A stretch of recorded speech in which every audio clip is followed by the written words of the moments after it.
Chairman, I'm glad to get the opportunity to talk about this bill a little bit because I suppose, like all of us here elected in here, we know the problem that gambling addiction has on the breakup of marriages, homes, relationships, clean out businesses, farms, and it's like everything. If you do it in moderation, it's fine.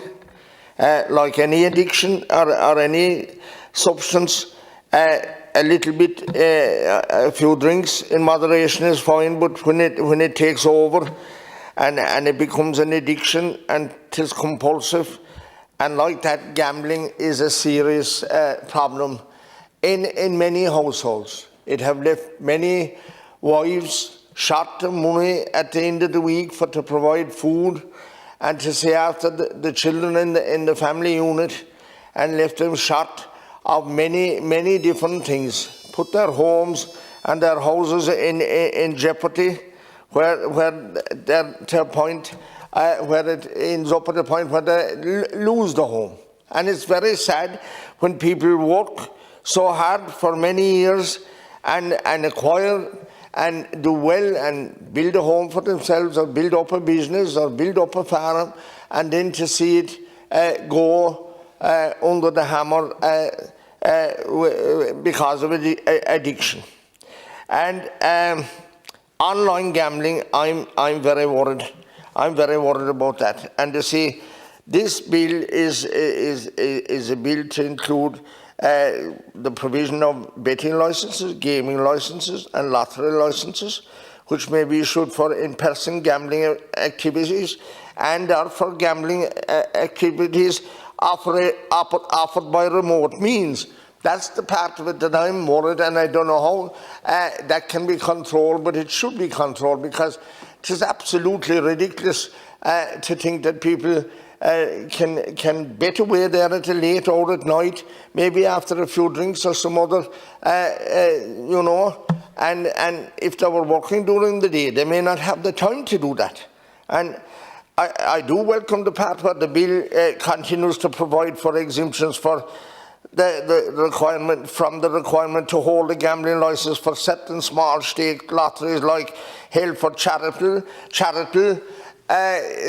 things, and like even GA, where they run their lotto weekly. And I see in Guinea-Villa last night where a group of the committee were running off their lotto, and the work that they put into that to provide funding for the necessary activities in their great club, and that's been replicated right around Kerry in all the small clubs where they don't get the necessary funding, and it's the only way. And they work hard at it, and an awful lot of work goes into it, and it's just €2 for to buy to do the ticket. And they collect a lot of money, and more power to them, and we must allow that to continue, Minister. I suppose in the bit of time that I have left, on the ground, the grim reality in Ireland is that problem gambling is growing every year. And how to see how do we tackle that? And you see, when a person develops a gambling addiction, I believe that there should be some body like the HSE where there's enough funding available to help people that have a gambling addiction to be treated, or to be to kind of talk to them and try to come around them and do whatever is necessary. And there's been a report, a health research report into problem gambling in Ireland, and that report highlights the lack of specific services for gambling addiction provided by the HSE. This data shows the need for dedicated treatment provision in Ireland for those with gambling problems. Unfortunately, this legislation does nothing to address the chronic lack of addiction support services. Additionally, there needs to be education and awareness raised on a national scale, especially in our schools, with our teenagers, to counter the proliferation and normalisation of gambling here.